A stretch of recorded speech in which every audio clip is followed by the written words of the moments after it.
আসসালামু আলাইকুম সবাইকে, আশা করি সবাই ভালো আছেন। বাংলাদেশের আসিয়ান কাপ খেলা না খেলা নিয়ে এখনো যে ধোঁয়াশাটা রয়েছে, এখনো যে পার্মানেন্ট সলিউশনটা আসেনি, সেটা নিয়ে অনেক ধরনের জল্পনা কল্পনা চলছে, অনেক ধরনের মতবাদ চলছে, অনেক ধরনের রিউমার্স চলছে এবং একদিক থেকে আরেক দিকে ব্লেম গেমটাও চলে যাচ্ছে। ফ্যান্সদের মধ্যে আসলে সেই এক্সাইটমেন্টটার কারণে আমরা কিন্তু ধৈর্য ধরতে পারছি না বা বুঝতে পারছি না যে আসলে এখনো পর্যন্ত কেন কনফার্মড ব্যাপারটা আসেনি। আমরা উইকিপিডিয়ার পেজটায় যদি যাই ফিফা আসিয়ান কাপের, সেখানে কিন্তু আমরা দেখব যে ওই ইন্ডিয়ার জায়গায় বাংলাদেশকে অলরেডি রিপ্লেস করে ইন্দোনেশিয়া, মালয়েশিয়া তাদের সঙ্গে এবং সিঙ্গাপুরের সঙ্গে কিন্তু বাংলাদেশকে এক গ্রুপে রাখা হয়েছে অলরেডি। বাট সেটাও আসলে একটা ফর্মাল মেসেজ না, কারণ ফিফার এন্ড থেকে কোনো ধরনের ফর্মাল মেসেজ আসেনি, কোনো ফর্মাল প্রেস রিলিজ আসেনি যে তারা বাংলাদেশকে ইনক্লুড করছে। একটা বিষয় আমাদের আসলে বুঝতে হবে যে গতকালও যখন কথা হয়েছিল, বাংলাদেশ ফুটবল ফেডারেশনের প্রেসিডেন্ট তাকে ধরা হয়েছিল এবং তিনি সেই জায়গায় তাবিথ আউয়াল কিছু কথা বলেছেন। সেই কথাগুলো নিয়েও আসলে অনেকে অনেকভাবে এটাকে মিস ইন্টারপ্রেট করছেন, কিংবা ইন্টারপ্রিটেশনটা এক একজনের এক এক রকম হচ্ছে। তো সেই ব্যাপারগুলো আসলে একবারে ক্লারিফাই আমরা করে ফেলতে পারি। প্রথমত, যখন কোনো টুর্নামেন্টে কোনো দেশকে ইনভিটেশন পাঠানো হয়, ডেফিনেটলি সেটা একটা টু স্টেপ প্রসেস থাকার বিষয় থাকে। যেহেতু এখানে কোয়ালিফিকেশনের কিছু ছিল না, ইটস টোটালি ইনভিটেশনাল বেসড একটা টুর্নামেন্ট।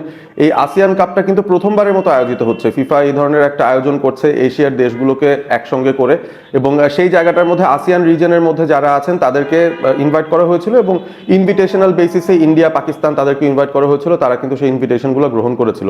বাংলাদেশকে ফার্স্ট ফেজে কিন্তু তারা ইনভিটেশনটা দেয়নি।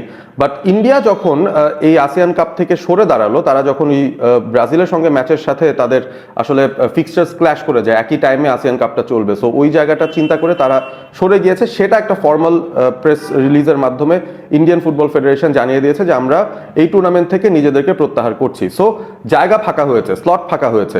তখন কি হলো, যতদূর আমি বুঝতে পারি সেটা হচ্ছে যে ফিফা তারা বেশ কিছু ইন্টারেস্টেড কান্ট্রিকে রিকোয়েস্ট পাঠিয়েছিল বা একটা ইনভিটেশন পাঠিয়েছিল যে আপনারা কি খেলতে ইন্টারেস্টেড কিনা, মানে এই ধরনের একটা যোগাযোগ হয়েছে ডেফিনেটলি, এবং সেটা বাংলাদেশ ফুটবল ফেডারেশনের কাছেও এসেছে এবং সেটা শ্রীলঙ্কার ফুটবল ফেডারেশনের কাছেও গিয়েছিল। তবে শ্রীলঙ্কা তারা কিন্তু খুব কুইকলি ব্যাপারটাকে বোধহয় রেসপন্ড করে জানিয়ে দেয় যে তারা আসলে নিজেরা কিছু ফ্রেন্ডলির আয়োজন করেছে সেপ্টেম্বর উইন্ডোতে, এবং সে কারণে তারা আসিয়ান কাপে খেলতে পারছেন না।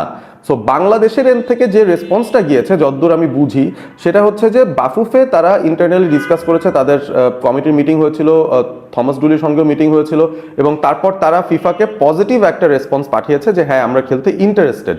সো অপশনটা ওপেন রেখেই বাফুফে তারা কিন্তু ফিফার কাছে তাদের রিপ্লাইটা পাঠিয়েছে।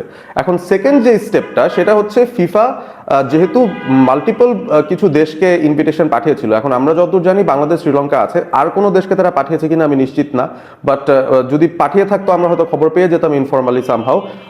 আর কাউকে পাঠিয়েছে কিনা আমরা বলতে পারছি না, বাট প্রথম ধাপে তারা মাল্টিপল দেশকে ইনভিটেশনটা পাঠিয়েছিল, স্লট কিন্তু একটা। সো রেসপন্স এসেছে বাংলাদেশের এন্ড থেকে ফিফার কাছে, সেই ব্যাপারটা মোটামুটি বোঝা গেছে যে তারা ইন্টারেস্টেড, এবং থমাস ডুলিও বলেছেন যে না আমরা কিন্তু খেলতে চাই। সেই ব্যাপারটা কিন্তু তিনি বলেছেন যে আসিয়ান কাপ যদি অপরচুনিটি আসে ডেফিনেটলি আমরা খেলবো। বাট তিনি আবার সেটাও বলেছেন যে এখনো পর্যন্ত যেহেতু পুরো ব্যাপারটা কনফার্ম না, তিনি এই ব্যাপারটা নিয়েও শঙ্কিত যে বাংলাদেশ ওখানে যদি যায় কতটুকু প্রস্তুতি নিয়ে যাচ্ছে, বা তিনি আসলে ওয়েল প্রিপেয়ার্ড হয়ে যেতে পারবেন কিনা সেখানে, সেগুলো নিয়ে একটা কনসার্ন তিনি ডেফিনেটলি দেখিয়েছেন। কারণ প্রি সিজন এখনো শুরু হয়নি, লিগ কখন শুরু হবে, লিগ শুরুর আগে প্লেয়াররা নিজেদের ফিটনেস নিয়ে কাজ করবেন। প্রি সিজন তো মোটামুটি 1-1.5 মাসের একটা জিনিস, সো এখন থেকেই তো শুরু হয়ে যাওয়ার কথা।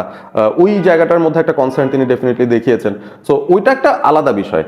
এখন তাবিথ আউয়াল গতকাল কি বলেছেন, তিনি স্পষ্ট করে যেটা বলেছেন সেটাই আপনাদেরকে আসলে পড়ে শোনাই, কারণ এখান থেকে আসলে ডিবাঙ্ক করার অনেক কিছু আছে, আপনারা অনেকেই অনেকভাবে ব্যাপারটাকে নিতে পারেন। বাট তিনি যেটা বলেছেন সেটার মধ্যে আমি তেমন একটা ভুল দেখি না, বা এমন কিছু দেখি না যেখানে এরকম কোনো ইঙ্গিত পাওয়া যায় যে থমাস ডুলি চাইছেন না বলে তারা অ্যাগ্রি করছেন না, বা তারা চাইছেন না এরকম একটা বড় টুর্নামেন্টে পার্টিসিপেট করতে।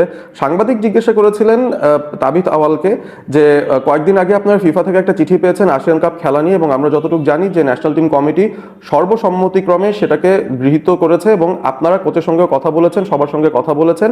তো এটার আপডেটটা কি বা পরবর্তী পদক্ষেপটা কি সেটা নিয়ে জানতে চাওয়া হয়েছিল, এবং তাবিথ আউয়াল যেটা বলেছেন যে তিনি বলেছেন যে সবকিছুতে একটা প্রসেস মেনটেন করতে হয়, অনেক কিছুই অফকোর্স প্রসেস চলমানকারী, অর্থাৎ মানে এখন পর্যন্ত প্রসেসটা চলছে, সময়ে আপনারা জেনে যান, মানে যখন প্রসেসটা চলছে সেই সময়ই মিডিয়া যেহেতু জেনে যায়, সেই সময় অনেক ধরনের রিউমার্স ছড়িয়ে যায়।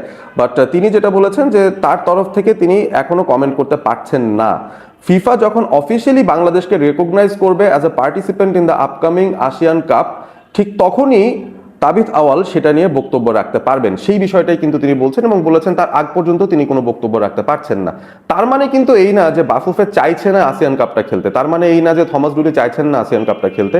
আমি যেটা বুঝতে পারি যে 2 স্টেপ প্রসেসের ফার্স্ট ধাপটাতে বাংলাদেশ তাদের সম্মতি জানিয়েছে এবং দ্বিতীয় ধাপে বেসিক্যালি ফিফাকে বাংলাদেশের কাছে ফেরত আসতে হবে বাই সেইং যে হ্যাঁ we have confirmed you as the ASEAN cup participant.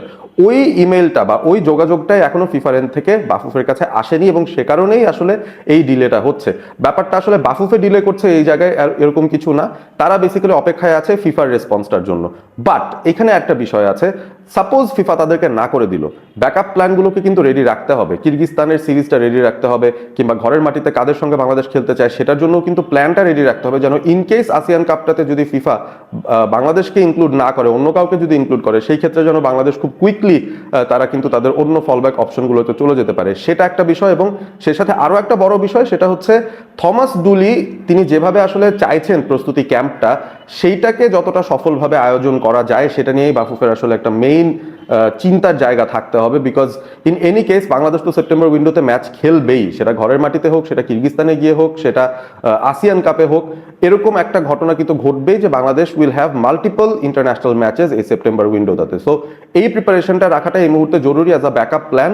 But আপাতত মুহূর্তে যেটা বুঝি যে BAFUFE is positive about going to the ASEAN cup যদি ফিফা তাদেরকে রেকগনাইজ করে এবং অফিসিয়ালি ঘোষণাটা দেয় যে হ্যাঁ Bangladesh are replacing India to participate in the ASEAN cup. এই বলটা কিন্তু এখন ফিফার কোর্টেই আছে, তারা এখনো পর্যন্ত বাফুফের কাছে আসেনি এই রেসপন্সটা নিয়ে। এই কারণেই বাফুফে কোনো কমেন্ট করতে পারছে না, বিকজ তারা তো আসলে কি বলবে এই মুহূর্তে, যেহেতু তারা জানে না যে তাদের পার্টিসিপেশনটা নিশ্চিত কিনা, তাদের তো আসলে আগে থেকে কমিটমেন্ট বলার কিছু নাই।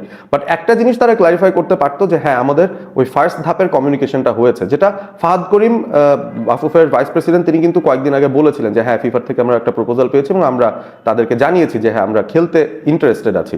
সো এই বিষয়টা তো জানানো হয়েছে। সো ফার্স্ট স্টেপ এটা ছিল, সেকেন্ড স্টেপে এখন ওয়েট করা হচ্ছে ফিফার রেসপন্সের কারণে। এটাই হচ্ছে বেসিক্যালি আসিয়ান কাপে বাংলাদেশের পার্টিসিপেশন নিয়ে লেটেস্ট যে আপডেট আমার কাছে আছে, যতটুকু আমি রিসার্চ করে বের করতে পেরেছি সেটার বেসিসে। আপনারা কমেন্ট করে জানিয়ে দিন এখানে আসলে কারো দোষ ধরার কি কিছু আছে, নাকি এটা জাস্ট ফর্মাল প্রসেসটা চলমান, এখানে ইনফরমেশনের ক্ল্যারিটির সমস্যার কারণে এতগুলো মিসকমিউনিকেশন হচ্ছে। এটা আপনারা কমেন্ট করে ডেফিনেটলি জানিয়ে দেবেন। এবং অবভিয়াসলি বাংলাদেশের ক্যাম্পটা কতদিন আগে থেকে শুরু করা দরকার, থমাস ডুলি যে কনসার্নটা দেখাচ্ছেন বাংলাদেশের প্লেয়ারদের ফিটনেস নিয়ে এবং তাদেরকে নিয়ে একসঙ্গে কাজ করার সময় লিমিটেড, এই বিষয়গুলো নিয়ে, সেটা নিয়ে আপনাদের মতামত জানিয়ে দেবেন কমেন্ট করে। এবং অবভিয়াসলি ভালো থাকবেন সবাই, সাবস্ক্রাইব করবেন অল স্পোর্ট এবিপি।